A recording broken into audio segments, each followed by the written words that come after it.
pouvez vous asseoir. Bonjour, M. le commissaire. Bonjour. Donc, identification des parties pour les besoins de l'enregistrement, s'il vous plaît. Bonjour, Monsieur le commissaire. Bonjour tout le monde. Simon Tremblay pour la commission. Bonjour, Monsieur le commissaire. Nicolas Lafrance pour la société. Bonjour, Monsieur le commissaire. Philippe Clément pour le PGQ. Bonjour, M. le commissaire. Sébastien Laprise, d'Anglo-Avocat pour la Société de l'assurance automobile du Québec. Alors, Monsieur le commissaire, tel qu'on a discuté la semaine passée, là, et également en marge là, des ordonnances de non-publication rendues jeudi en fin de journée, on va entendre exceptionnellement ce matin M. Steve Bolduc, là, qui est responsable de la sécurité informatique. Là, on va le présenter un peu mieux que ça, là, mais pour le situer. Et compte tenu là, des circonstances, et tel que convenu avec mon confrère, c'est Maître Laprise qui fera l'interrogatoire là, du témoin pour une meilleure là, cohésion, évidemment, là, compte tenu que c'est un témoin qui émane de la SAC. Là, puis c'est à la demande également de la SAC. On n'a pas d'objection dans les circonstances. Maître Laprise. Maître Laprise en chef. Alors, on va vous assermenter, M. Bolduc. Bienvenue, tout d'abord. Merci. Bonjour. Bonjour. Vous affirmez solennellement de dire la vérité, toute la vérité. Dites, je l'affirme. Je l'affirme. Votre nom et occupation? Steve Bolduc, je suis le directeur général de la sécurité de l'information de la SAC. Merci. Votre témoin? Merci. Alors, bonjour, M. Bolduc. On est ici ce matin pour présenter la structure de sécurité qui protège les données des Québécois. Et votre présence a été requise pour nous faire une présentation que je vais coter, Mme la greffière, là, sous 32P. Oui. P123. 123, merci. J'ai pas de mérite, là. J'avais une petite indication de votre part sur le pupitre. Très apprécié, d'ailleurs. Alors, d'abord, M. Bolduc, pourriez-vous nous décrire un peu votre parcours professionnel? Ça fait environ 30 ans que je suis en informatique, dont 25 en sécurité. J'ai travaillé dans le privé pendant une quinzaine d'années. J'étais en charge d'une direction principale qui incluait toute l'informatique au complet, sauf le développement dans une compagnie financière. J'ai travaillé chez Desjardins. J'ai configuré les premiers coupe-feux chez Desjardins. J'ai travaillé également pour la Ville de Montréal, que j'ai installé le premier lien Internet pour la Ville de Montréal. Donc, ça fait longtemps que je suis en informatique. J'ai travaillé au gouvernement du Québec, ensuite comme consultant. Et je suis devenu permanent à la Sûreté du Québec. J'étais dans l'équipe télécommunications et sécurité. J'ai installé beaucoup de systèmes, tous les équipements de sécurité à la Sûreté du Québec. Après ça, j'ai été au ministère de la Justice. J'étais chef d'équipe et je suis devenu chef de service en charge de la sécurité opérationnelle et de la télécommunication. J'ai fait quelques années là. J'ai travaillé aussi après au ministère de l'Immigration comme directeur en charge de l'ensemble de l'infrastructure, incluant la sécurité et la télécommunication.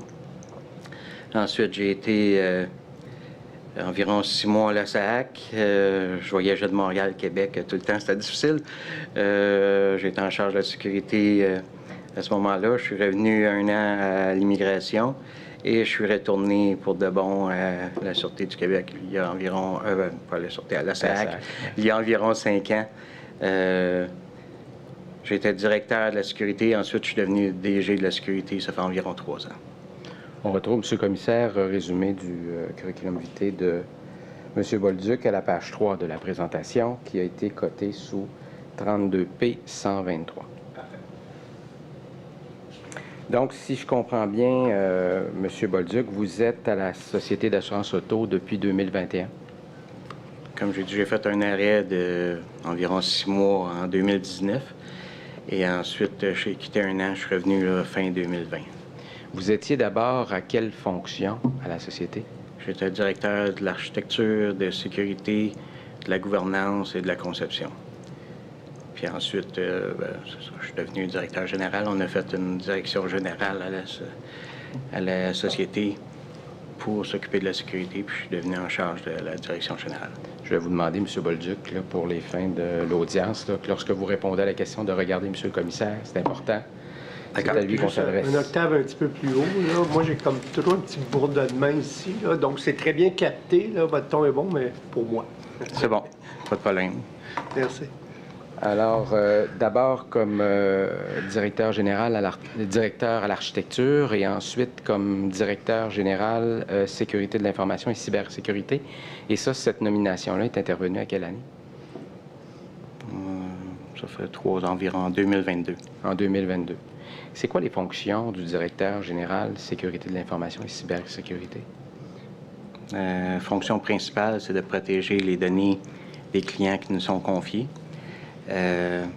S'assurer que la sécurité encadre bien la société pour rendre tous les éléments sécuritaires.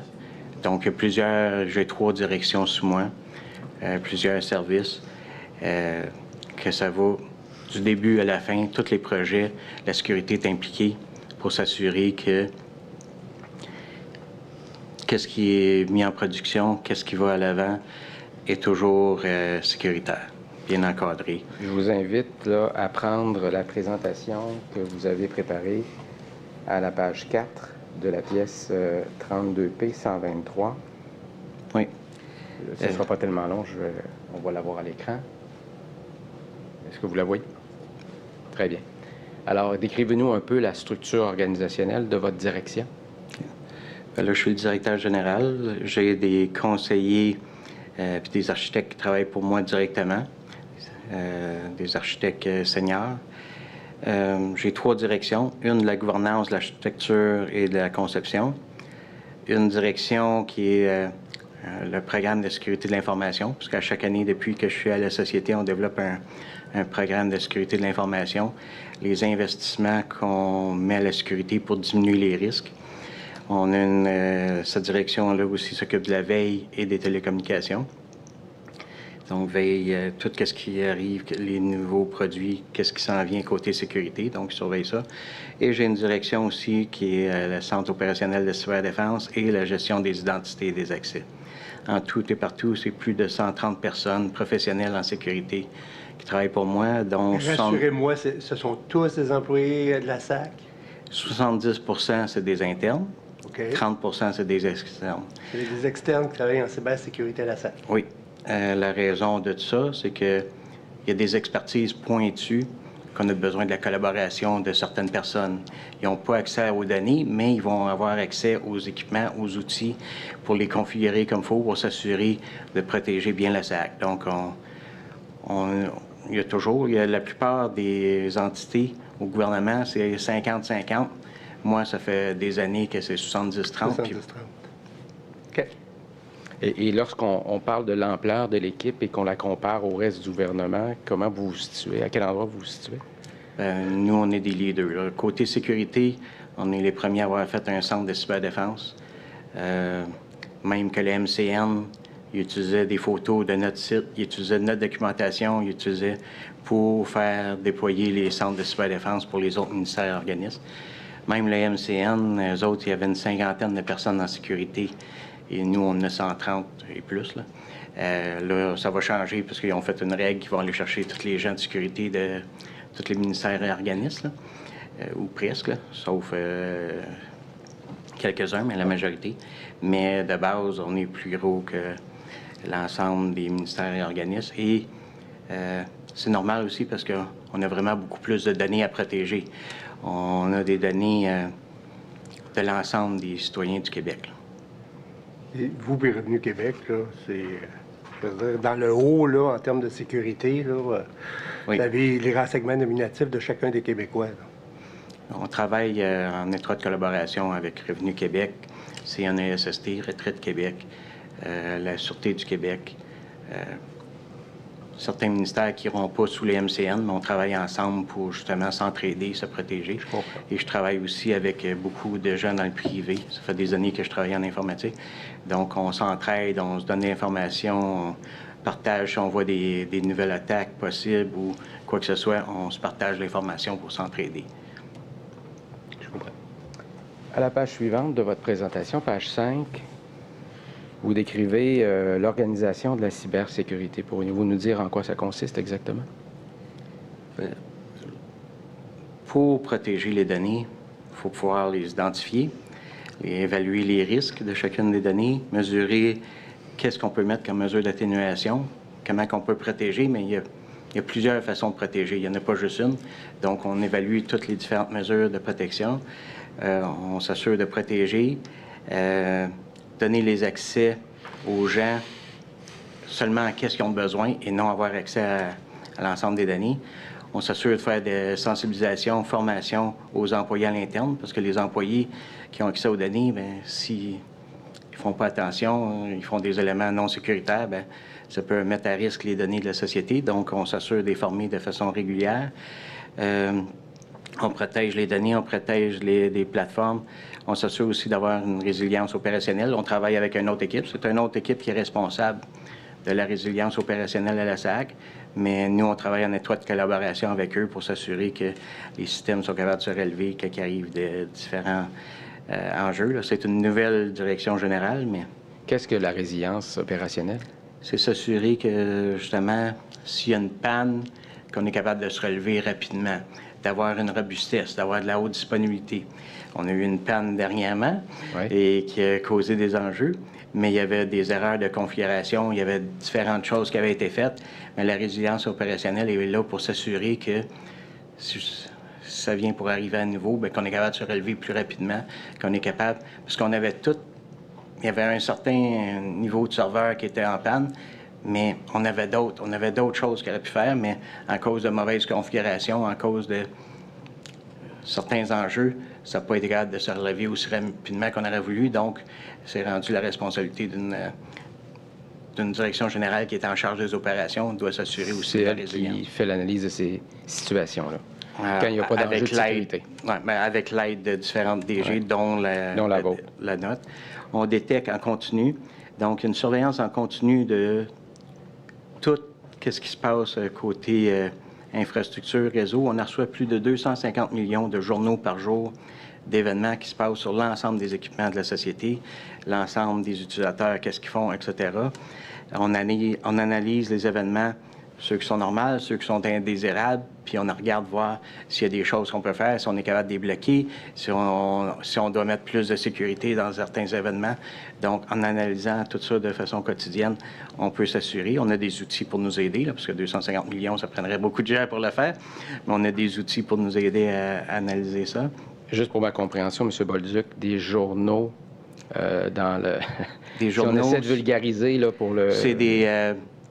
le public en général. À chaque fois que quelqu'un effectue une tâche, clique une souris pour aller dans un élément, si un serveur autorise une personne à rentrer pour aller chercher des données, il y a plein d'événements, tout ce qui se passe à l'intérieur de la société, tous les postes, les serveurs, les ordinateurs, c'est journalisé.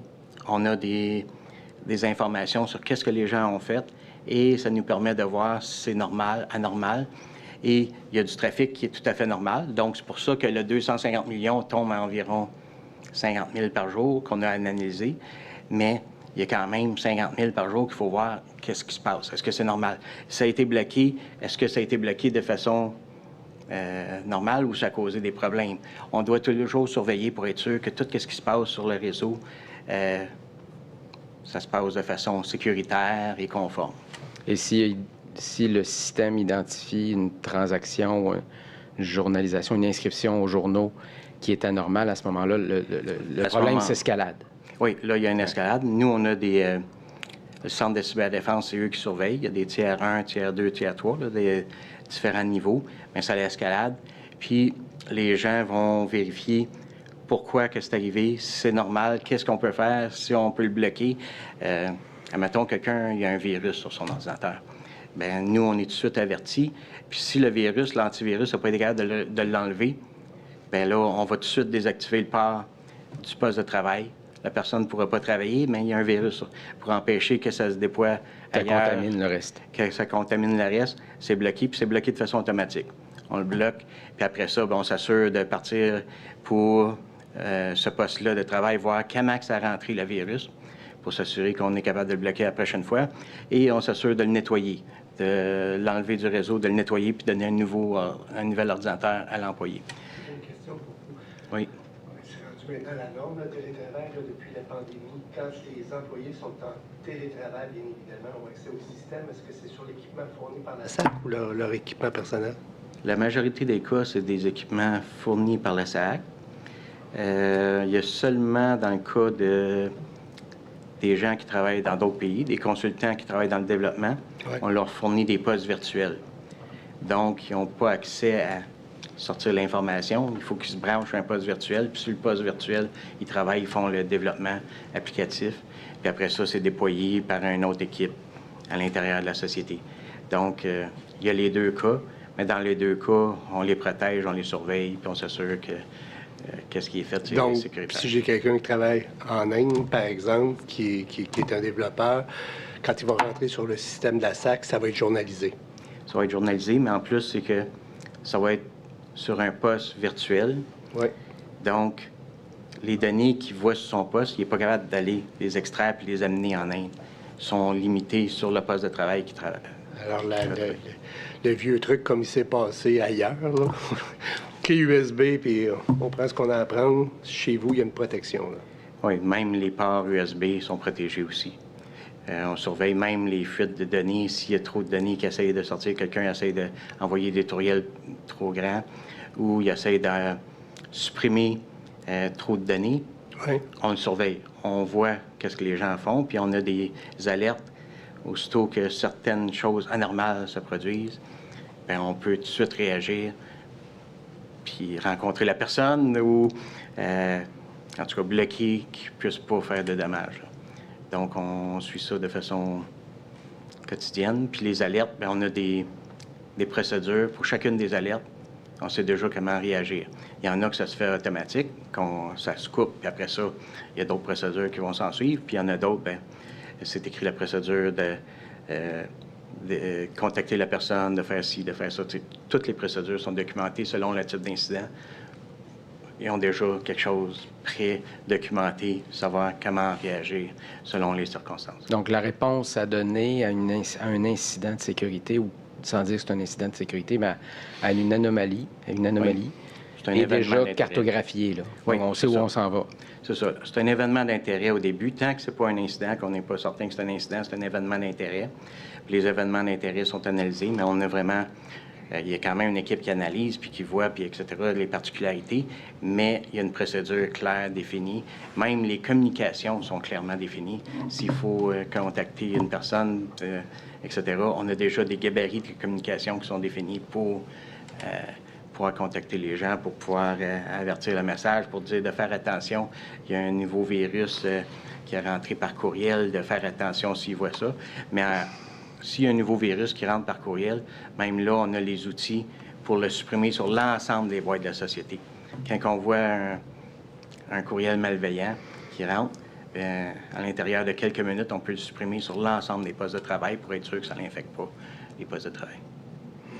Et je comprends que lorsqu'il y a une anomalie qui est détectée, une réponse donnée de votre part, est-ce qu'il y a un post-mortem qui est fait à Oui. la suite d'un traitement d'un Ça fait incident? partie de la partie récupérée qu'on voit. Oui. Aussitôt qu'il arrive quoi que ce soit, un incident, c'est une façon d'apprendre puis d'éviter que ça se reproduise. Donc, à chaque fois qu'il arrive un incident, on fait l'analyse, on voit qu'est-ce qu'on aurait pu faire de mieux, qu'est-ce qu'on aurait pu protéger de mieux pour pas que cet incident-là se reproduise. Donc, on a des leçons apprises pour chacun des incidents. Les incidents, on n'a pas beaucoup, là. C'est un par mois, parfois deux, parfois il y a des mois qu'il n'y en a pas. Donc, c'est très minime parce que la sécurité est tellement étanche, on l'a tellement protégée que les incidents sont rares. Mais les incidents, c'est des fois des erreurs humaines. Quelqu'un qui a envoyé un courriel avec des données à la mauvaise personne. Là, on l'a bloqué après, mais là, il faut s'assurer que c'est réglé puis que ça ne se reproduira plus. Pourquoi que la personne a réussi à envoyer ces données-là, etc. Des incidents, c'est des choses comme ça. C'est arrivé des fois, c'est dans des lettres, il a envoyé la mauvaise lettre à la mauvaise personne. Pour nous, c'est quand même un incident de sécurité. C'est des informations qui partent, qui s'en vont à un endroit qui ne devrait pas aller. Mais là, on va s'assurer de vérifier les procédures, vérifier qu'est-ce qu'on peut faire pour empêcher que ça se reproduise à nouveau. Toujours à la page 5 de la pièce 32P 123, il y a des aspects gouvernance là, qui Oui. sont évidemment associés à la cybersécurité.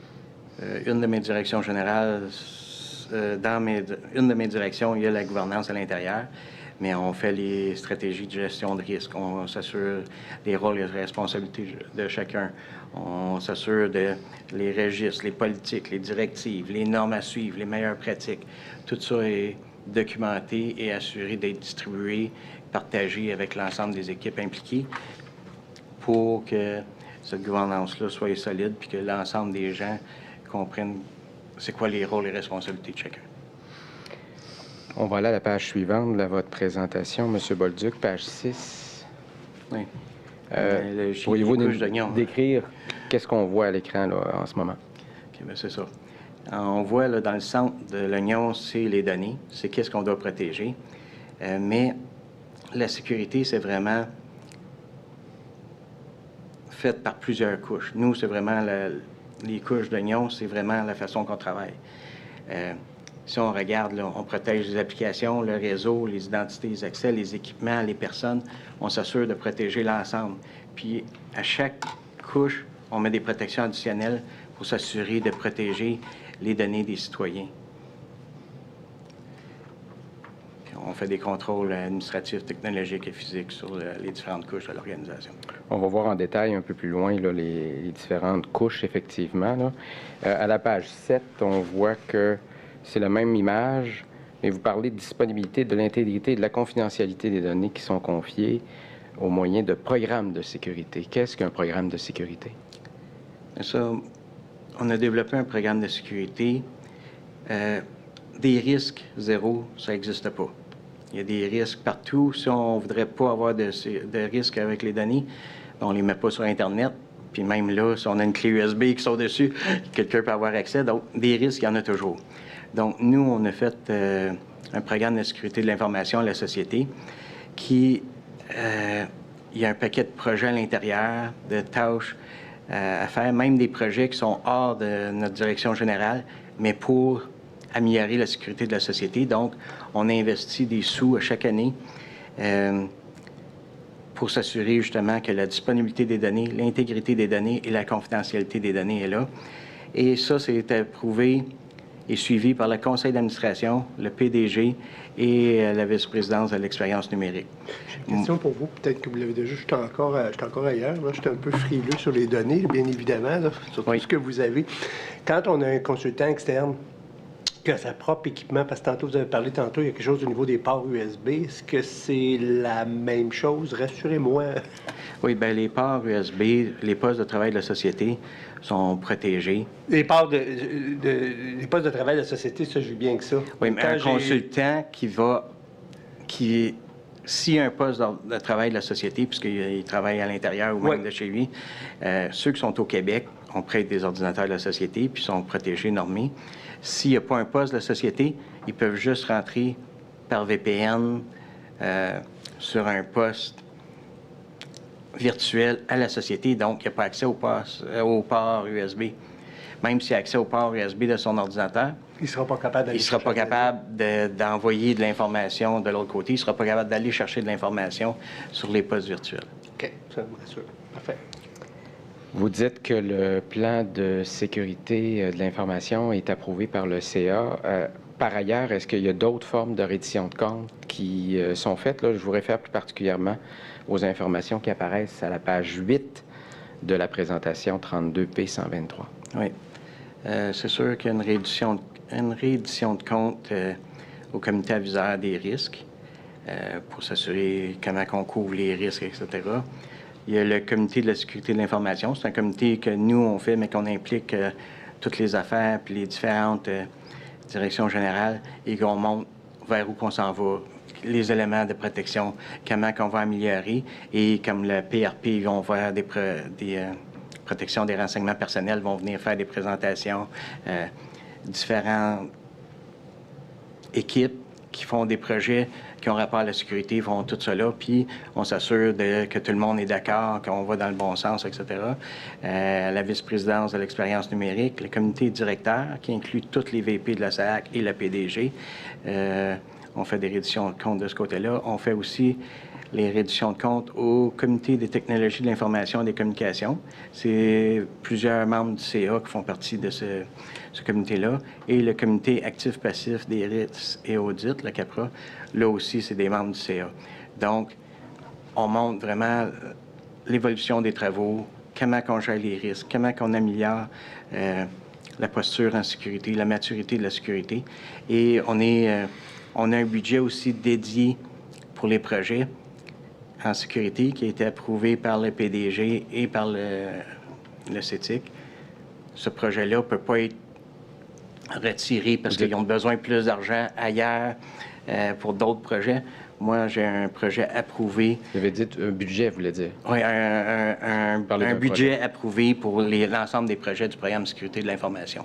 Donc, nous, c'est un programme sur 3 ans, mais qu'on réévalue à chaque année parce que il y a tellement de changements sur les formes d'attaque, les risques, etc. Donc, à chaque année, on remet des projets à l'intérieur pour s'assurer d'améliorer la posture de la sécurité à la société pour les risques en cours. Quel est le niveau de réceptivité des instances de gouvernance face aux enjeux de sécurité? Je dirais que c'est un des points les plus importants. Autant que ce soit le PDG, le VPN, le CETIC. CETIC, c'est vraiment des gens qui étaient en technologie de l'information, puis ils comprennent l'envergure, les risques de la sécurité. Donc, on a un appui très, très fort de leur côté là, pour s'assurer qu'on avance bien, s'assurer que les gens, ils ont même, moi j'avais demandé pour que les formations, ça soit obligatoire en sécurité. Et le CETIC et le PDG y ont approuvé et c'est obligatoire. Puis il faut que tous les employés de la société suivent des formations en sécurité pour avoir un comportement sécuritaire. Vous étiez en poste à l'arrivée de M. Ducharme comme président, directeur général. Est-ce que la réceptivité de M. Ducharme à tous les enjeux de sécurité, comment vous la qualifieriez aujourd'hui? C'est sûr que j'ai changé de VP et de PDG presque en même temps.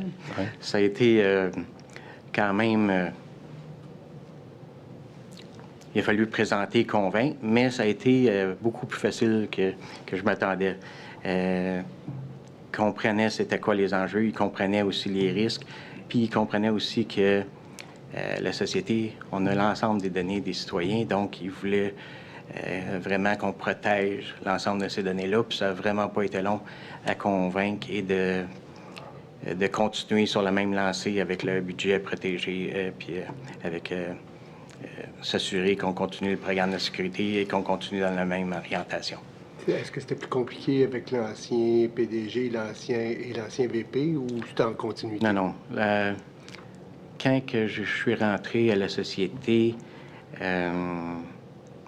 eu une rencontre avec Carl Malenfant, même s'il était en congé de maladie. Il voulait connaître le nouveau directeur de la sécurité. Et pour lui, il disait qu'il y avait 3 choses qui l'empêchaient de dormir et la sécurité était un des points. Puis il m'a dit à plusieurs reprises par après que le fait que je suis rentré à la société, il pouvait dormir sur ses 2 oreilles de ce côté-là. Ça le rassurait. Ça le rassurait énormément. Votre direction générale encore, elle date de quand? Environ 2022. Là, ça fait 3 ans que je suis directeur général, là, c'est dans ce coin-là. Il y a eu un autre directeur général avant, qui était mon ancien patron, mais qui était DG de toutes les infrastructures, puis qui est devenu DG de la sécurité, mais il était là moins d'1 an. Puis le but, même quand il a fait la direction générale, etc., il m'a demandé comment que je verrais, comment je verrais les gens, comment je serais placé, etc. Puis il l'a fait en conséquence de ce qu'on avait discuté.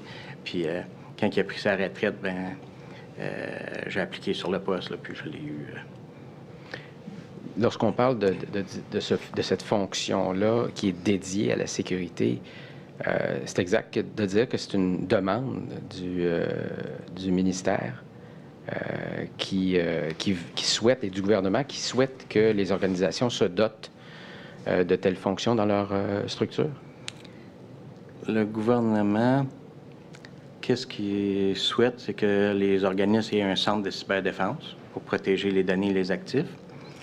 Il y a des lois à suivre côté sécurité, mais côté gouvernement, pour eux, les différentes tâches tombent sous le dirigeant de l'information.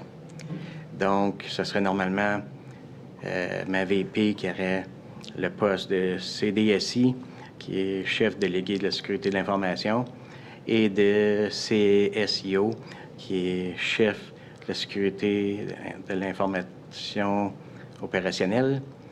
Mais là, à la société, ce poste-là m'a été délégué. C'est moi qui est responsable, chef de la sécurité de l'information opérationnelle. Elle est toujours CDSI pour avoir un plus haut niveau qui s'assure que la sécurité est comptée partout, mais j'ai quand même, pas carte blanche, là, mais c'est quand même moi qui est responsable de la sécurité. Je lui reviens s'il y a des enjeux, quoi que ce soit. Je m'assure d'avoir son appui, puis très facile d'avoir son appui. Là, j'ai toujours son appui quand on démontre un point, on montre qu'il y a un risque, on montre qu'il faut faire des corrections. C'est déjà arrivé qu'il a fallu que j'installe quelque chose en urgence. J'ai eu l'appui du PDG et de ma VP pour installer en urgence pour protéger des données additionnelles. On a vu qu'il y avait des attaques qui venaient de d'autres pays, puis on a voulu protéger pour pas que les serveurs tombent en panne. Une fois c'est arrivé, Hydro-Québec, on a eu 130 millions d'attaques en l'espace de 24 heures sur notre site informationnel. Nous, on a resté fonctionnel. Hydro-Québec est tombé en panne. C'était la même attaque qu'on a eue en même temps. En quelle année? Oh, là, ça fait quelques années. Là. Ça fait environ 2022, là, quelque chose comme ça. Mais ça arrive régulièrement là, que des pirates ne veulent pas nécessairement voler des données. Ils veulent causer du trouble, ils veulent faire tomber en panne différents sites, différentes informations. Puis après ça, quand c'est en panne, là, ils essayent, quand ça remonte, ils essayent de rentrer et aller chercher de l'information. Donc, c'est une stratégie pour causer des inconvénients, mais en même temps, essayer de profiter par en arrière pour essayer de venir chercher des données. Donc vous avez le soutien de votre vice-présidente aux technologies de l'information ou à l'environnement numérique maintenant, là? Oui. Qui occupe cette fonction-là actuellement? C'est Caroline Foldaisbusque. Vous avez, à la page 8 de votre présentation, fait référence à l'audit interne et externe. Donc, vous faites l'objet d'audit dans le cours des activités de votre direction générale? Oui. Je dirais que maintenant, c'est presque 80 de mon temps des audits. Bien, les choses, on espère qu'un jour vont se calmer, mais on a des audits de l'audit interne, plusieurs choses qui veulent vérifier que tout va bien. Puis, tu sais, même si c'est pas nécessairement la sécurité qui est responsable de certains éléments qu'ils vont demander. C'est quand même nous qui répondons pour les audits, qui vérifient que les technologies de l'information, le chapitre de technologie de l'information répond, ou même les RH, on s'est déjà fait dire que les RH faisaient pas leur travail comme il faut, puis c'est nous autres qu'il fallait qu'ils règlent ça, là. Mais parce qu'on est responsable des audits, mais là, ça se peut que éventuellement ça change, mais de toute façon, des audits, on va toujours en faire partie parce que la sécurité, ça, on est les plus gros acteurs quand ça vient le temps des audits.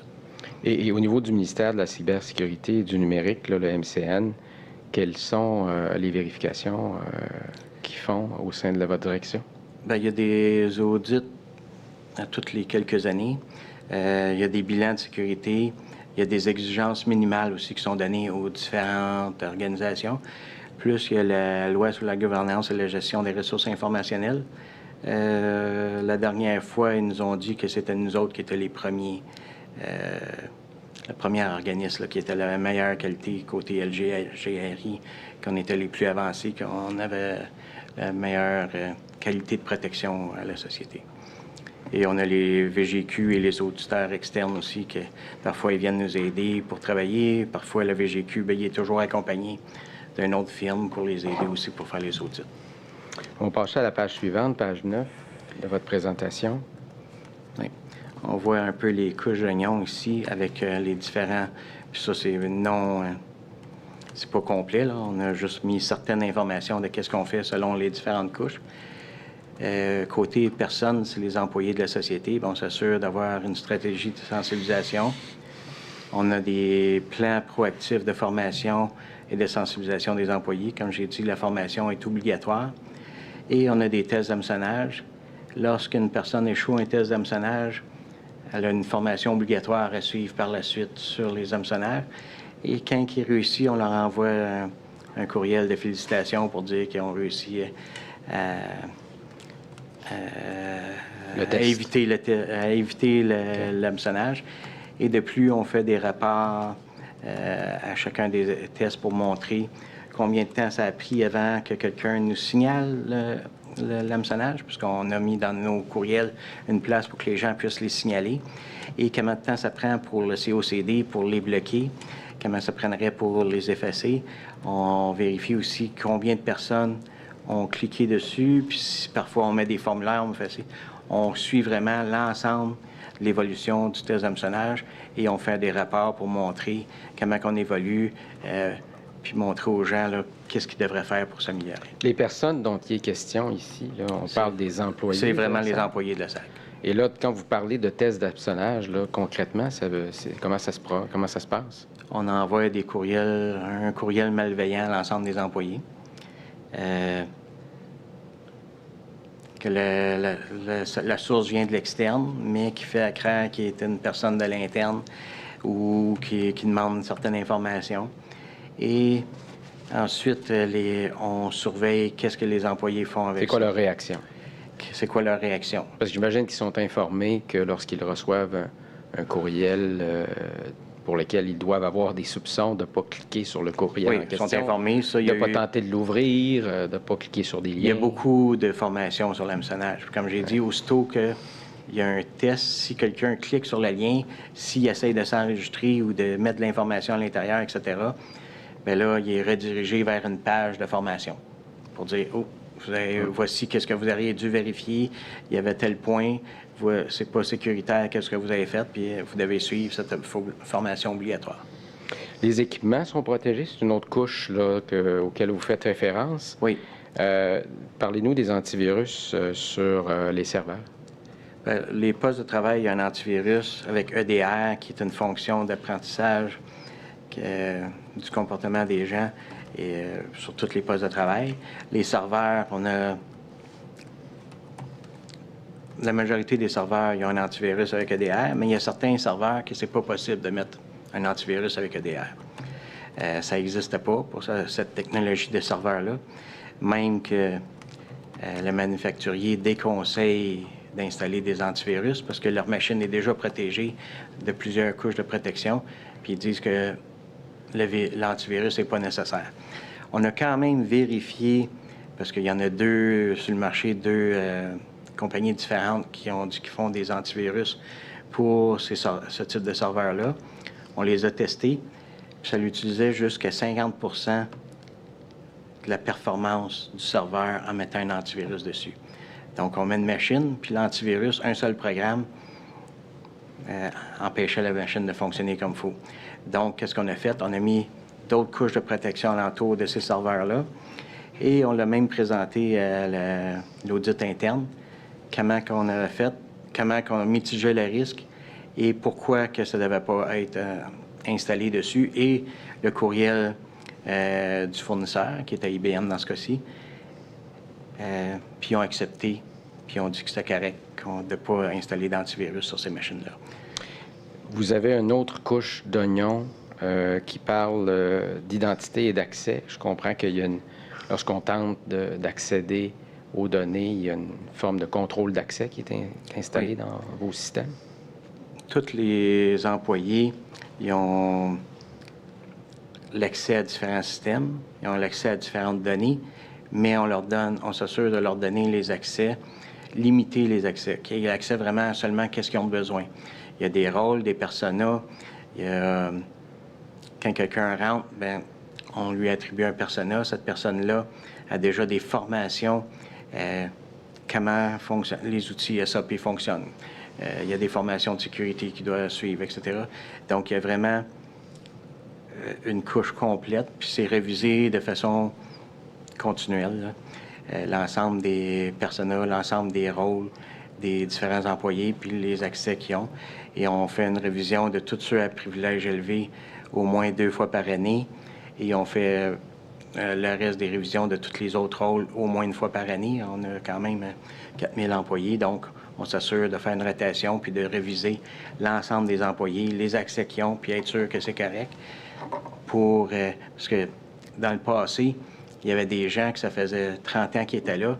Il y avait un accès, un système, ils changeaient pour un autre poste, il y avait encore accès, ils changeaient. Là, à cette heure, c'est plus possible parce qu'on fait des révisions pour retirer les vieux accès, puis seulement conserver les accès du nouveau poste qui sont rendus et du rôle qu'ils ont. En d'autres mots, vous vous assurez que la personne qui accède aux données a accès aux données qui sont nécessaires dans le cadre de l'exercice de leur fonction. Oui. Une autre couche de protection concerne le réseau. Pourriez-vous nous dire un petit peu là, en quoi ça consiste? Le réseau, c'est comment que les données sont transjugées sur l'ensemble de la société, entre les serveurs, les postes de travail, l'Internet, les partenaires. C'est vraiment l'ensemble, comment que l'information, le Wi-Fi, le filaire, c'est toute une façon. Nous, on met des coupe-feux de nouvelle génération pour protéger. On segmente les réseaux aussi pour s'assurer que certaines fonctions, ils n'ont pas besoin de parler à d'autres. Certains serveurs, ils n'ont pas besoin de parler à d'autres. Les postes de travail ne devraient pas être à la même place que les serveurs. Même les imprimantes ne doivent pas être à la même place que les postes de travail. Comme ça, s'il arrive un problème à quelque part, ça ne peut pas se distribuer partout, ça ne peut pas infecter l'ensemble des systèmes. Donc, c'est une des meilleures pratiques. Aussi, on a des systèmes de détection et de prévention des intrusions. Donc, de façon automatique, si il y a une action anormale se produit. Comme on le disait tantôt, là, les journaux.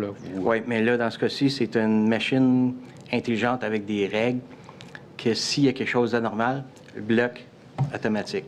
S'il y a des choses qu'on n'est pas certain, qu'on doit vérifier, là, ça va produire des journaux, puis ça va le faire. Puis même quand on bloque, ça envoie un journal, mais au moins, on a vraiment un système avec des règles qui vérifie qu'est-ce qui est anormal, qu'est-ce qui est normal et bloque. S'il y a un nouveau type de virus, etc., c'est mis à jour de façon régulière, puis ça peut bloquer. C'est une autre forme de virus, mais ça va beaucoup plus loin, parce que ça ne bloque pas juste les virus, ça va bloquer des actions malveillantes, ça va bloquer des logiciels malveillants, ça va bloquer des tentatives autres. Parfois, quelqu'un télécharge quelque chose d'Internet, il essaie d'installer sur son poste, sont pas supposés de pouvoir installer, c'est bloqué. Mais il y en a qui fonctionnent sans installation des programmes. Mais là, si c'est anormal puis qu'il fait une action anormale, mais ça va être bloqué. Ça va être détecté. Ça va être détecté et bloqué. On filtre aussi les robots sur Internet parce qu'il y a des robots qui... Ça, c'est filtrage anti-bot qu'on voit à l'écran. Il y a des robots, ça veut dire c'est des programmes sur des serveurs puis qui font des balayages de vulnérabilité sur l'ensemble de l'Internet en continu. Puis ça, les pirates, ils achètent l'information pour après ça essayer d'attaquer. Bien, nous, si on voit quelqu'un qui fait du balayage comme ça, c'est bloqué automatique, ça s'envoie dans un endroit, puis il n'y a plus le droit de faire de balayage après ça sur nos adresses IP, etc. Puis ça se fait de façon automatique. La même chose, on a aussi, dans nos coupe-feux de nouvelle génération, on a des antivirus. Donc, s'il y a un virus qui aurait réussi à passer sur un poste de travail, mais aussitôt qu'il essaie de passer sur le réseau, il peut être bloqué. C'est une autre couche de protection d'antivirus qui s'assure que les éléments infectieux ne peuvent pas se propager partout. Le VPN, est-ce que ça réfère à la question que le commissaire a eue tout à l'heure concernant l'accès au réseau à distance? Oui, bien, c'est une des technologies nécessaires pour les gens travailler de la maison. Ils doivent se connecter, ils sont sur Internet. S'ils veulent pouvoir se connecter au bureau pour travailler, les gens doivent utiliser un réseau privé virtuel. Mais en plus, pour les consultants, comme il mentionnait tantôt, il y a une autre technologie, c'est des postes virtuels. En plus de rentrer par un réseau dédié privé virtuel, il faut qu'il embarque sur un poste virtuel. Donc, c'est encore une autre couche. Une autre couche de protection. Au niveau des applications, combien d'applications le programme CASA utilise là, dans le cadre de l'application SACLIC? Il y a 5 applications différentes SACLIC qui existent. Là. Pour les citoyens, ils pensent que c'est une application. Puis même, on a vu parfois sur dans les journaux, les médias qui disaient que coûter tant de millions pour faire une page web, c'est beaucoup plus que de page web. Il y a 5 applications SACLIC. Il y en a un pour les citoyens, pour les mandataires, pour les commerçants, entreprises et les partenaires. Donc, il y a plusieurs SACLIC qui ont accès à différentes informations. On a au-dessus de 20 000 partenaires, dont les policiers, les tribunaux qui rentrent dans nos systèmes. Et en plus, il y a toute une partie CASA que c'est les fonctions de notre travail que les employés font à l'interne, que ça a tout été développé aussi à l'intérieur du projet CASA. Et quelles sont les mesures de protection dans le cadre de ces applications? On a un coupe-feu applicatif. C'est comme les coupe-feux de nouvelle génération, mais ça va plus loin. Ça va vraiment regarder côté application, qu'est-ce que l'application devrait faire, puis qu'est-ce que les gens ont le droit de faire avec cette application-là. Donc, ça limite... un coupe-feu, c'est comme une barrière. C'est une barrière, soit physique, un équipement, ou virtuel, mais qui contrôle tout le trafic. Un coupe-feu, par défaut, tout est bloqué. C'est seulement qu'est-ce qu'on autorise qui permet de passer. Tandis qu'il y en a qui utilisent des routeurs, je pense que c'est le terme en français, mais ils utilisent ça comme coupe-feu, mais un routeur, c'est vraiment un principe différent. Un routeur, ça autorise tout par défaut, sauf que tu bloques. Donc, ceux qui utilisent ça, c'est vraiment pas... C'est pas la bonne façon de travailler. La bonne façon, c'est que tu bloques tout et tu laisses seulement qu'est-ce qui est nécessaire passer. Les requêtes qui sont permises dans le cadre de l'utilisation de l'application. C'est ça. Okay. Filtrage web pour s'assurer que les gens ne vont pas sur des sites web ne devraient pas aller télécharger des applications malveillantes. Filtrage de courriel. On a aussi des applications qui s'assurent de mettre à jour tous les différents niveaux d'application. On a aussi, on fait des protections selon les meilleures pratiques, les normes. Juste avant, M. Bolduc, quand vous parlez des applications des mises à jour, et correction des vulnérabilités applicatives, à l'égard de SACLIC, qui repose essentiellement sur le développement à partir d'un PGI, en quoi le PGI vous supporte dans vos activités de sécurité? Un PGI, c'est une application développée par un fournisseur. Donc, quand on regarde n'importe quelle application, c'est la responsabilité du fournisseur de s'assurer que l'application est sécuritaire. S'il y a un utilisateur qui utilise l'application puis qu'il y a des bugs à l'intérieur, qu'il y a des problèmes de sécurité, bien, la compagnie elle va être avertie puis est tenue responsable de faire les correctifs nécessaires pour s'assurer que la faille, le problème soit corrigé. Donc, le fait d'acheter un PGI, ça s'assure qu'on peut avoir des mises à jour de façon continue et régulière pour corriger les problèmes qu'il peut y avoir. Donc, si je comprends bien votre réponse, là, je vais me permettre de reformuler. Si un utilisateur du PGI SAP ailleurs dans le monde identifie une faille dans l'application, vous allez en bénéficier via les mises à jour du PGI éventuellement. Oui, parce que l'éditeur va corriger parce qu'il ne veut pas... Lui, il fait de l'argent en vendant son produit, pas s'il y a trop de problèmes, de vulnérabilité, de failles, de bugs, bien, les gens ne voudront plus aller avec leur produit. Donc, il s'assure de le corriger de façon continuelle. Puis le fait de l'utiliser, bien, nous, ça nous permet d'avoir des correctifs de façon continuelle pour régler les différents problèmes. Autant sécurité, mais c'est pas juste sécurité. Des fois, c'est des problèmes de performance, des fois, c'est des problèmes autres. Ça permet de corriger l'ensemble. Je peux voir à l'autorégulation, mais quand il y a des enjeux de sécurité, rassurez-moi, c'est votre équipe qui les identifie et qui s'assure d'un suivi pour que les correctifs soient faits, là. Oui, bien, nous, on fait des tests d'intrusion puis des balayages de vulnérabilité en continu sur tout l'ensemble du réseau, puis on le voit dans le bas là, de la présentation, puisque c'est pour toutes les couches qu'on fait ça. Là. Donc, on les voit. S'il y a quelque chose, on s'assure de trouver comment on peut le régler, en mode solution, essayer de le régler. Des fois, il faut contacter le fournisseur pour avoir un correctif. Parfois, bien, on met une couche de protection additionnelle le temps que ça soit corrigé, parce que si on le découvre, ça ne veut pas dire que le fournisseur va avoir, ça peut prendre un délai avant que ça soit corrigé, mais nous, on peut protéger, on a plusieurs couches, donc on peut mettre des éléments pour protéger le système, mais c'est plus que ça. Tous les employés de la société, s'ils voient un bug, s'ils voient qu'il y a un problème, qu'il y a quoi que ce soit, bien, s'ils nous avertissent, ça permet aussi de trouver la place pour le régler. Donc, des fois, c'est les côtés développement que les autres vont régler, puis des fois, c'est côté sécurité, mais on fait toujours partie de la solution. On va tout le temps dans les différents comités quand il y a des enjeux, des problèmes, pour voir si c'est côté sécurité, puis qu'est-ce qu'on peut faire pour aider à corriger. Parce que la disponibilité, qu'on avait parlé plus tôt, ça fait partie de notre responsabilité.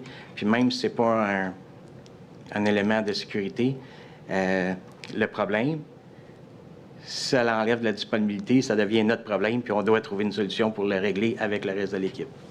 C'est la SAC qui est dépositaire des données à la fin de la journée.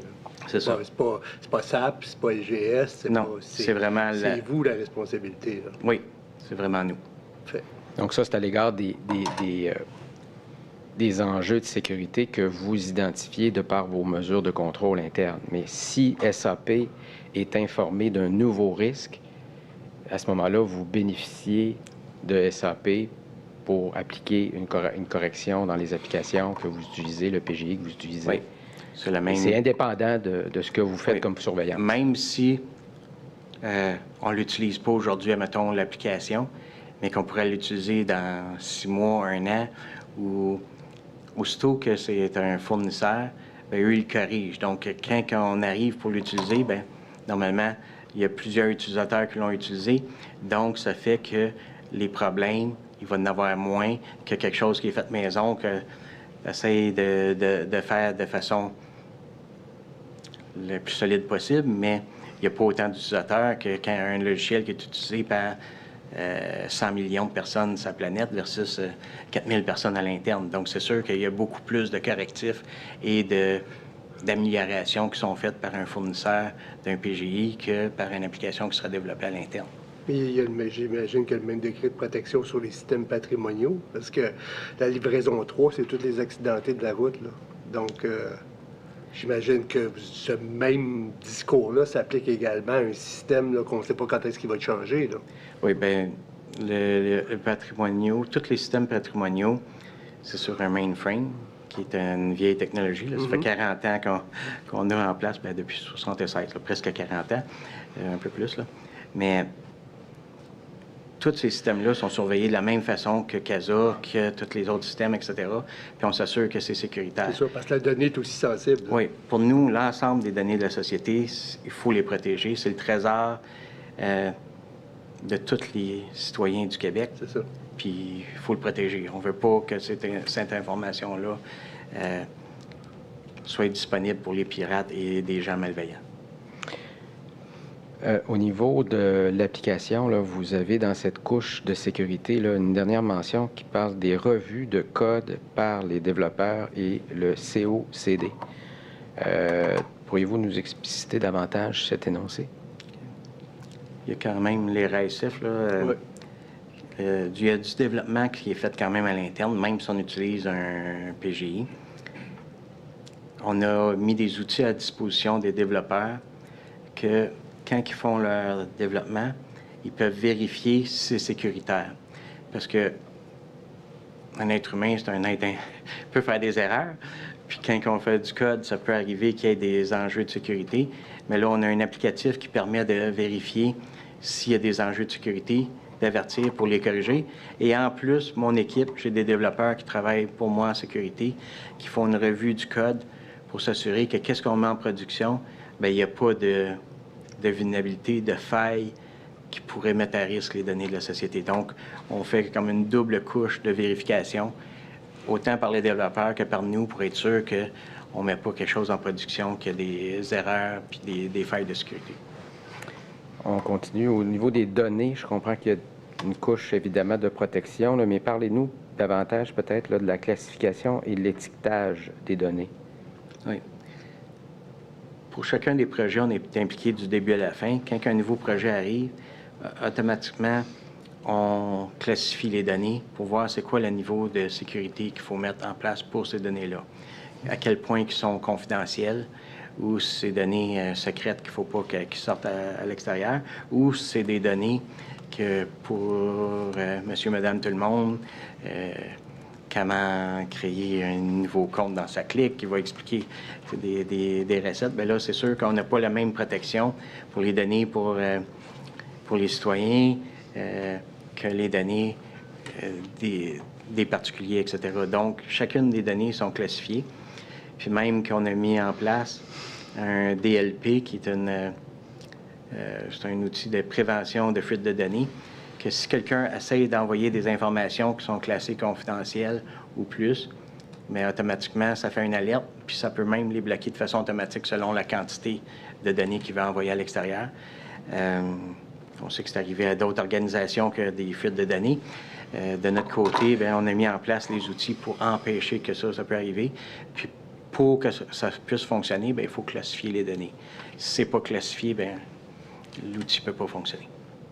Très bien.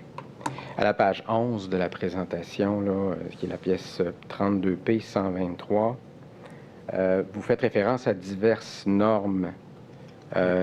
Pourriez-vous nous en parler brièvement, là? Oui, bien, on utilise les meilleures normes de l'industrie, du marché, pour les différentes couches de protection, pour comment on se protège. Si on parle du mythe attaque, c'est vraiment les types d'attaques les principales, comment ils commencent les pirates à agir. Les contrôles CIS, c'est à partir de là, on s'audite nous-mêmes, en plus de tous les audits qu'on subit. On s'audite nous-mêmes. J'ai un consultant qui fait l'audit pour nous, pour voir comment on peut s'améliorer, le niveau de maturité qu'on a et comment on peut s'améliorer à l'intérieur. Donc, on utilise ces différentes normes-là pour s'assurer qu'on augmente toujours notre niveau de maturité, qu'on devient de plus en plus sécuritaire. Et les pirates, ils évoluent de façon constante. Nous, il faut aussi évoluer de façon constante pour être sûr de protéger les données des citoyens. Et vous notez en bas de la page 11, mise en œuvre de notre définition d'un COCD avancé. Qu'est-ce qu'un COCD avancé? Un centre de cyberdéfense, là, en anglais, c'est un SOC, mais il y a un SOC normal, qui est un centre de cyberdéfense normal que les différents unités, les ministères et organismes au gouvernement y ont. C'est un niveau de maturité plus bas. Il y a un standard qui existe puis qui montre qu'il y a 47 fonctions différentes qu'il faut avoir dans un centre de cyberdéfense pour dire qu'on est sécuritaire.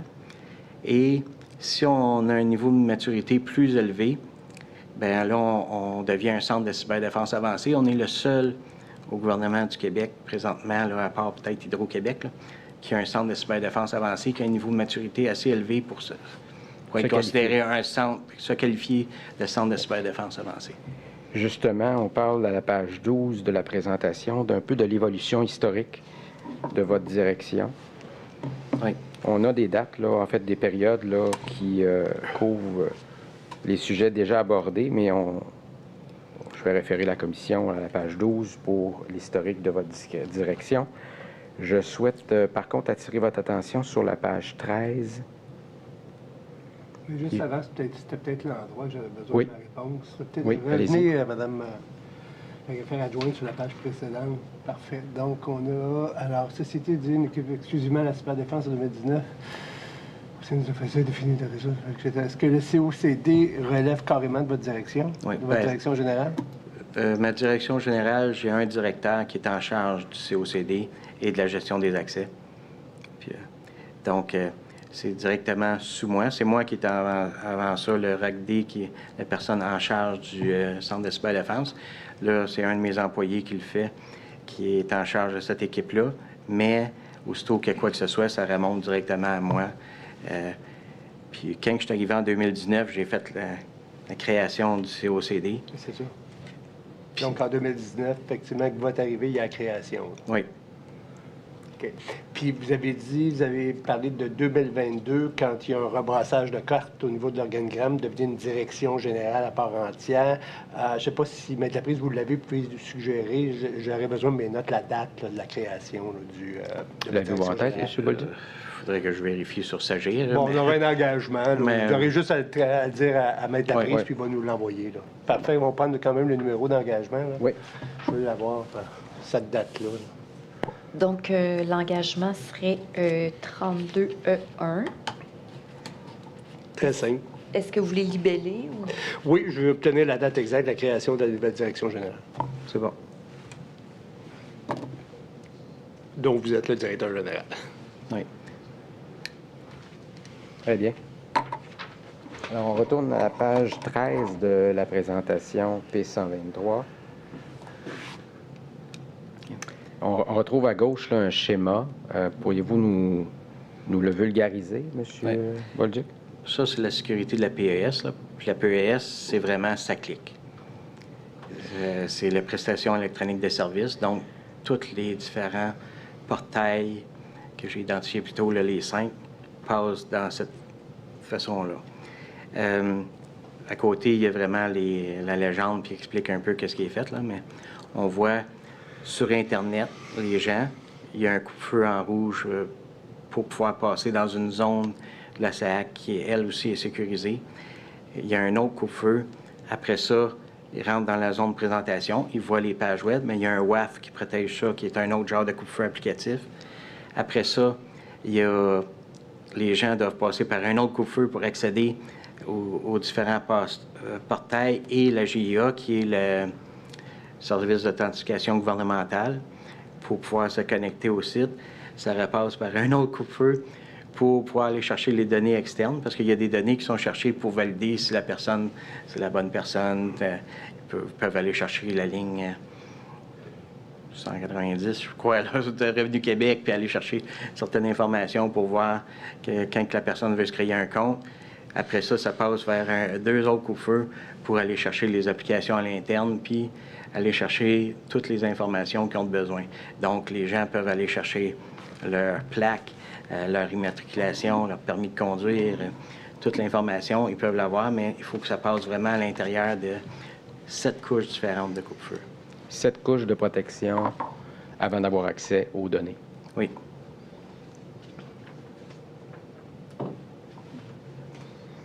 Vous décrivez à la page 14 d'autres mesures de protection. Oui. On a des outils de protection de type EDR déployés sur plusieurs couches, des antivirus sur plusieurs couches de l'environnement de la SAC. De plus, la société exploite une plateforme de prévention des menaces avancées comportant 16 moteurs d'antivirus différents. Si quelqu'un veut envoyer des fichiers ou que nous, on envoie des fichiers, ça passe vraiment dans une plateforme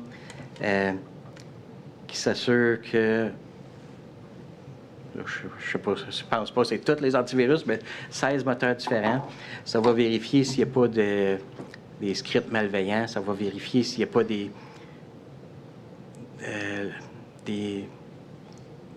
code malveillant, des images avec, parfois il y a un virus attaché, ça va vérifier le contenu de la pièce, même si c'est une pièce chiffrée, ça va aller voir à l'intérieur pour être sûr qu'il n'y a pas de virus qui peut rentrer à la société ou qui va sortir de la société. Donc, on a vraiment acheté, c'est une plateforme avancée de connaissances, on est les seuls au gouvernement qui ont ça, mais c'est une solution poussée pour être sûr que, justement, il n'y aura pas de... On ne va pas infecter les autres personnes, puis on ne se fera pas infecter par les autres personnes. C'est vraiment une couche là, de beaucoup supérieure juste avoir un antivirus standard là, pour la plupart des gens. Et vous soulignez, là, d'autre part, là, les composantes CASA sont répliquées sur 2 sites miroirs. Pourriez-vous nous dire en quoi ça consiste exactement? Oui.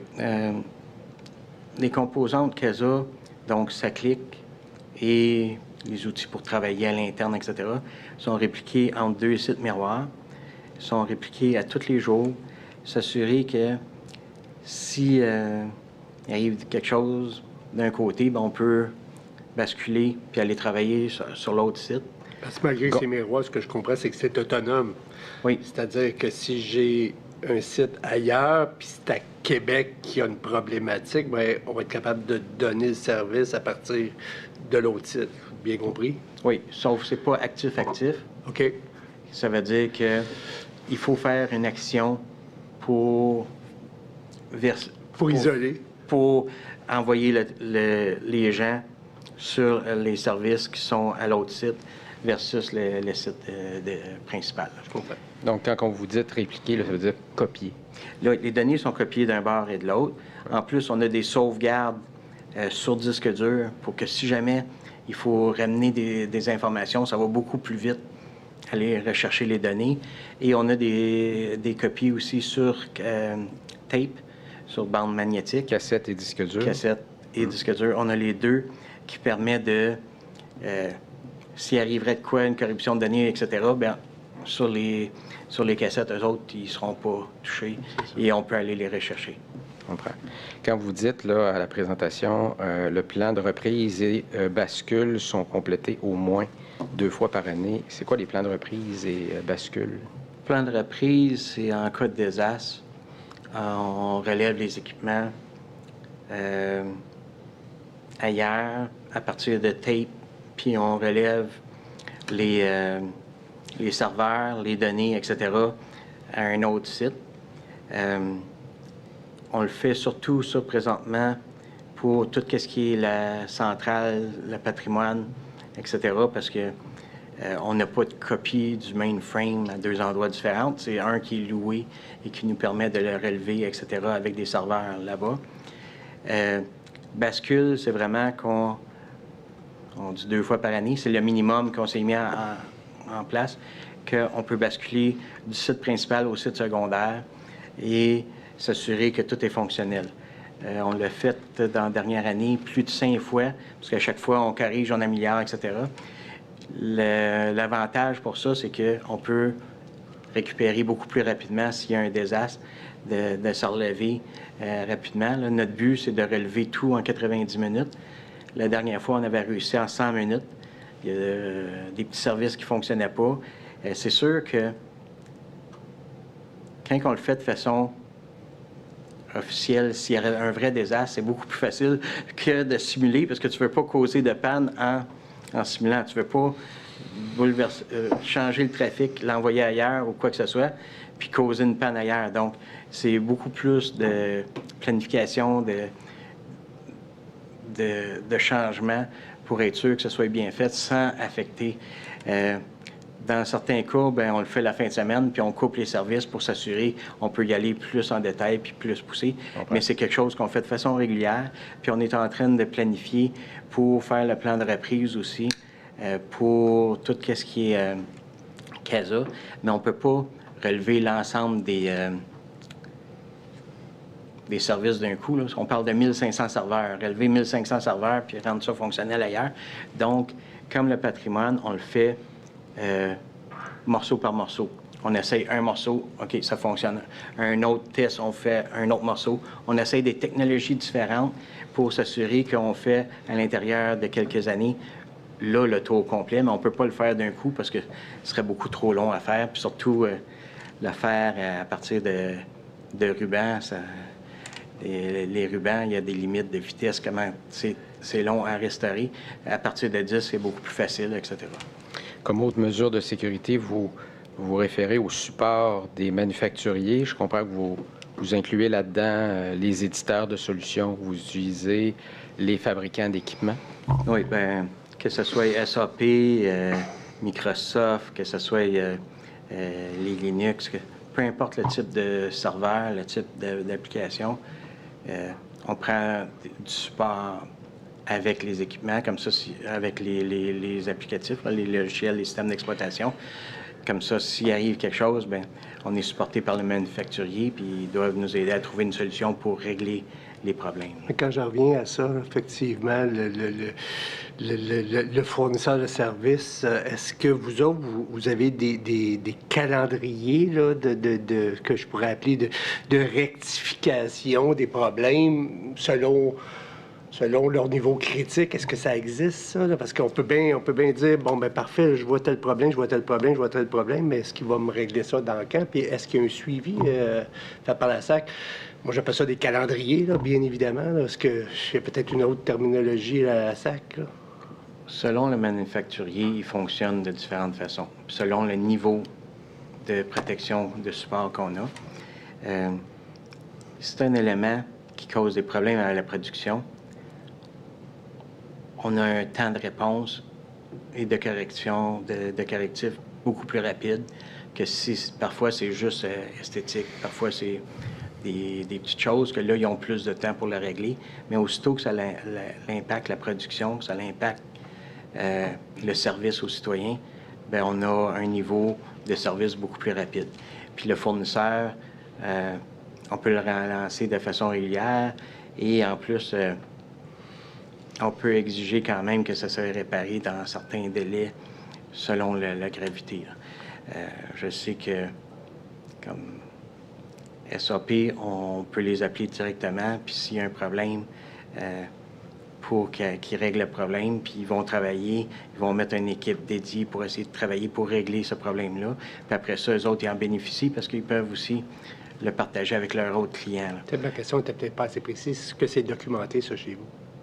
Quand il y a une problématique, la problématique, elle est soit réglée, soit est en attente d'être réglée, etc. Est-ce qu'il y a un suivi là, en termes de reddition de compte par rapport aux fournisseurs de services? Oui, il y a un suivi. Là, c'est pas mon équipe qui le fait dans certains cas, mais je sais qu'il y a un suivi parce que on a déjà fait escalader à un moment donné, c'était trop long pour régler. Je sais qu'il y a eu de l'escalade, puis que le fournisseur, il l'a réglé après escalade. Là, ils ont impliqué plus de gens, puis ils ont pu le régler dans des délais plus rapides à cause que ça a été escaladé. Vous voyez ce que je veux venir. Il peut y avoir un enjeu de problématique, de service n'est pas bien donné à la population, etc. Mais où est-ce que moi, je monte d'une barre, c'est-à-dire quand là, il y a des enjeux de sécurité au niveau de l'information, puis il y a des risques, je veux m'assurer que la SAC, en tout cas, comme Québécois, là, qui vous prête mes données, là, que vous avez mes données, qu'effectivement, la SAC fait un suivi adéquat puis qui documente ces problématiques-là. Tous les billets avec les fournisseurs sont documentés. Parfait. Donc, quand il arrive quelque chose avec un fournisseur ou quoi que ce soit, il y a un billet qui est créé, il y a un billet chez le fournisseur qui est créé et il y a un suivi avec le fournisseur pour régler la situation. Quand c'est pour sécurité, là, ce serait nous autres qui s'en occuperaient directement et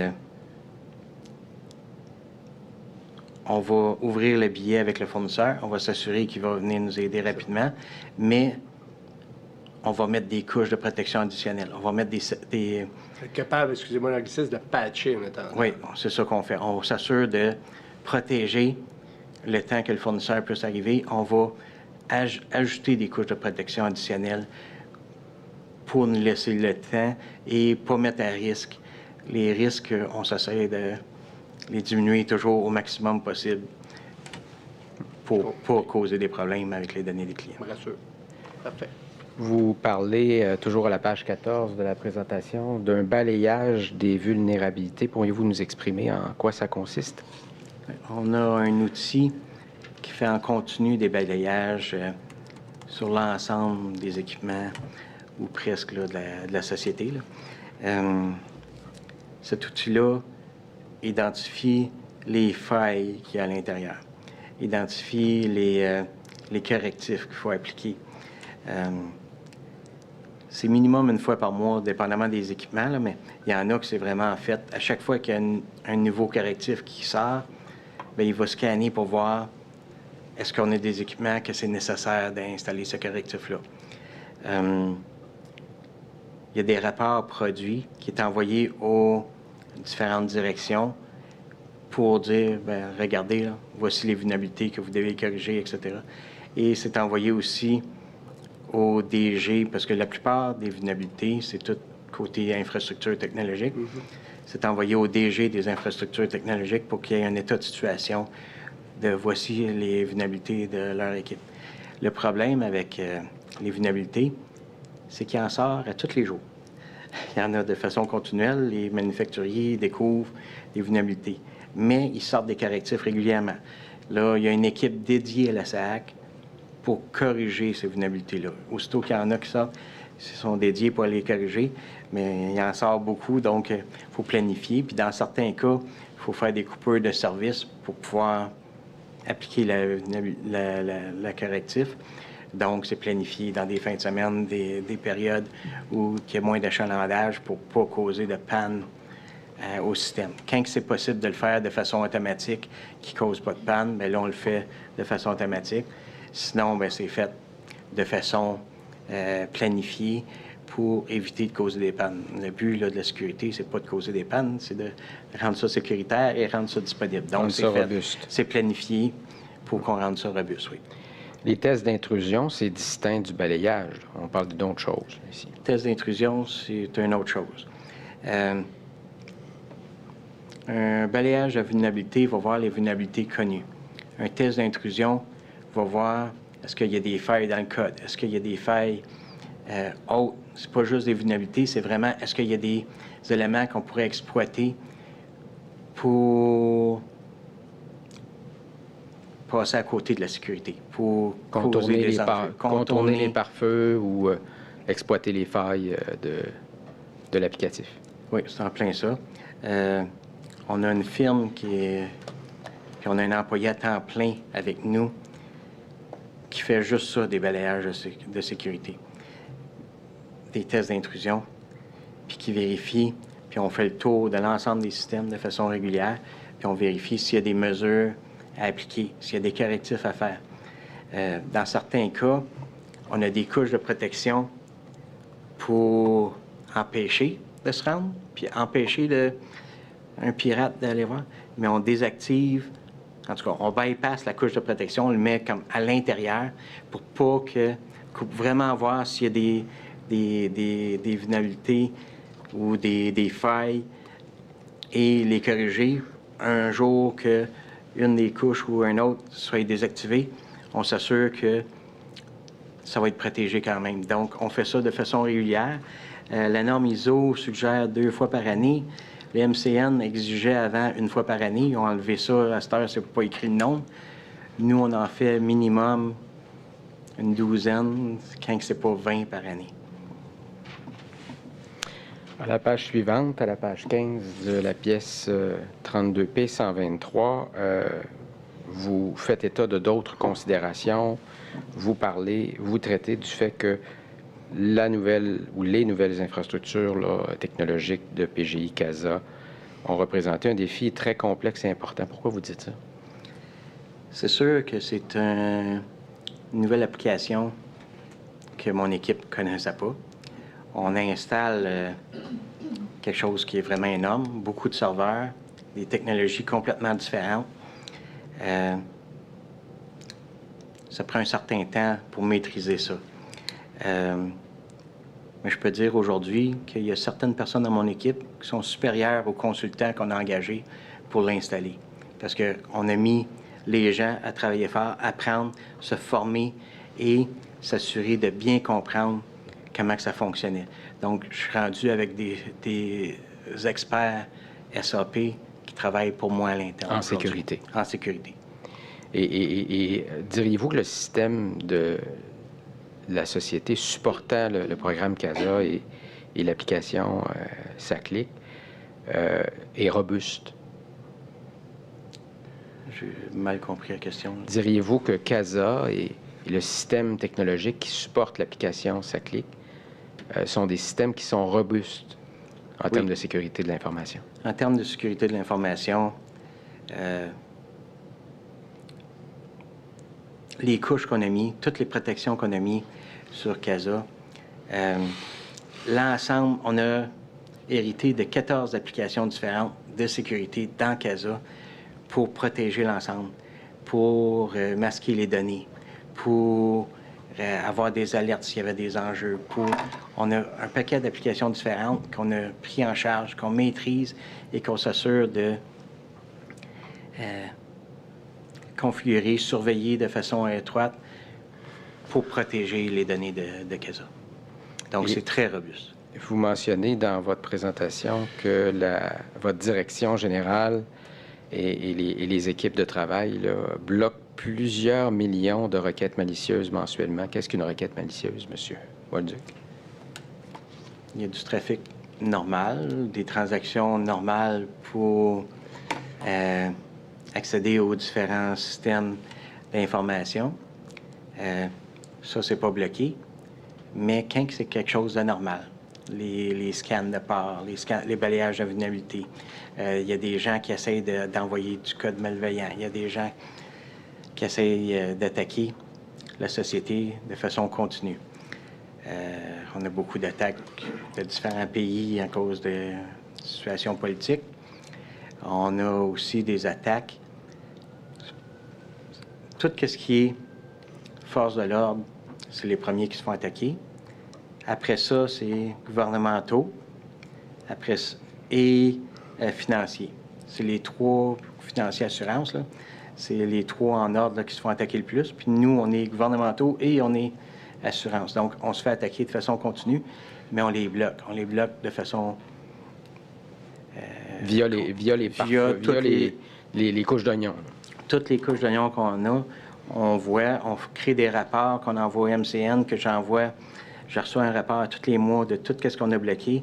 On l'a fait suivre au MCN. Les MCN, ils ont dit aux autres ministères et organismes qu'ils voulaient avoir le même genre de reddition de compte. De reddition de compte pour voir comment ça a été bloqué. Et je le montre même au CA une fois aux 3 mois pour leur montrer qu'est-ce qu'on fait, comment c'est bloqué. Puis ça, au minimum aux 3 mois, pour montrer que les outils sont utiles puis qu'ils font leur travail.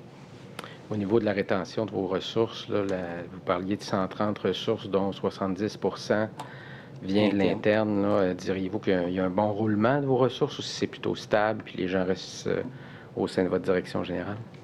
Mon équipe, on a vraiment un bas taux de roulement. Le plus gros roulement, c'est les gens qui partent à la retraite. Mais sinon, les gens, c'est des passionnés. J'ai vraiment une bonne équipe, des gens dédiés qui travaillent fort puis qui aiment les défis et qui veulent se sentir utiles. Ils voient que le travail qu'on fait est utile pour la société, utile pour les citoyens, utile pour tout le monde. On les protège des données des gens qui nous sont confiés. Je vous remercie, M. Bolduc. Je n'aurai pas d'autres questions pour le témoin. C'est pas que le chef a des questions, le témoin. Oh, monsieur le juge. Moi, j'en ai certaines. Monsieur le commissaire, pardon. C'est plus des questions de précision. Est-ce qu'il existe au sein de la SAC, je suis fatigué avec les correctifs, là, mais est-ce qu'il existe au sein de la SAC un programme de déploiement des correctifs? Oui.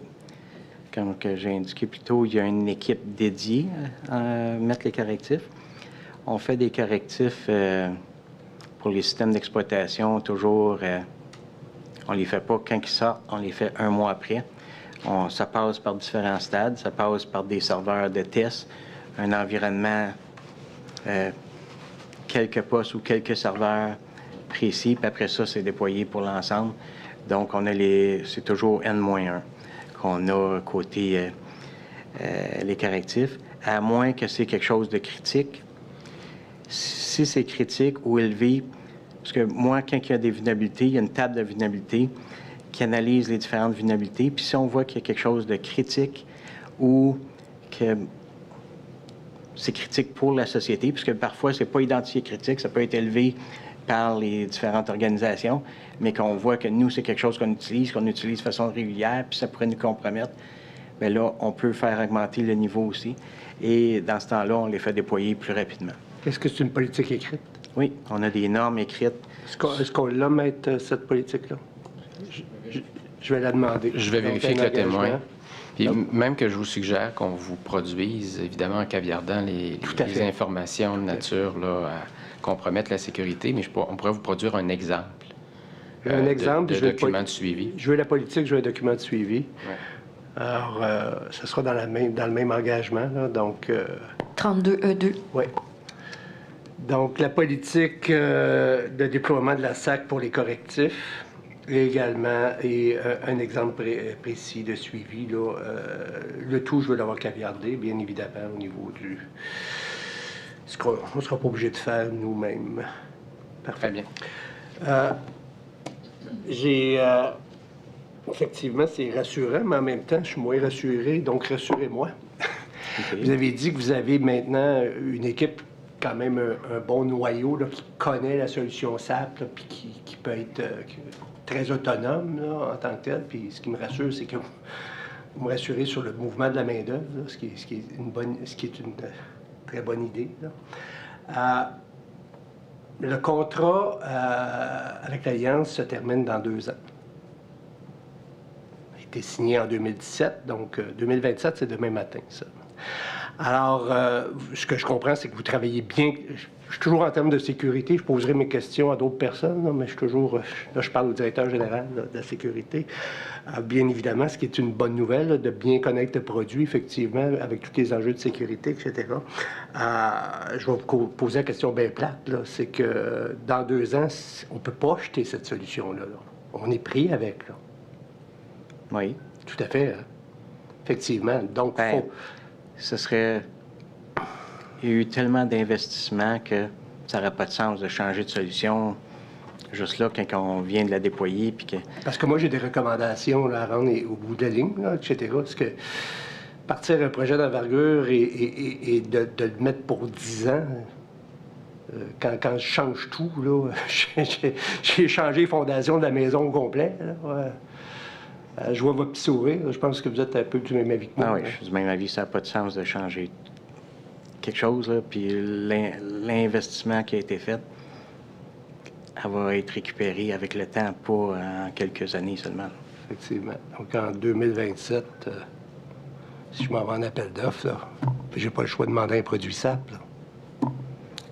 Bien, en 2027, qu'est-ce qu'on peut demander? On a déjà les produits. En réalité, qu'est-ce qu'on a besoin? C'est du support. Parce que les produits, les licences, on les a. Donc, l'intégrateur pourrait changer. C'est ça. Ça pourrait être un intégrateur différent. Puis encore là, un intégrateur, c'est le fournisseur. Il doit nous supporter, puis on doit pouvoir continuer à l'utiliser, etc. Donc, c'est pas nécessairement un intégrateur. Si on veut continuer à le faire évoluer, etc., il va falloir. Mais le minimum qu'il faut, c'est certain, c'est du support pour être sûr qu'on puisse continuer à utiliser le produit. Puis, il y a déjà des gens à l'interne qui continuent à le faire évoluer et améliorer pour nos conditions et nos besoins. Mais si on veut faire éventuellement l'indemnisation, etc., bien là, il va falloir que quelqu'un aussi vienne nous aider. Très clair. Merci beaucoup pour, effectivement, cette belle présentation ce matin, M. Bolduc. Merci de vous être déplacé. Merci. Vous êtes libéré. Bonne journée.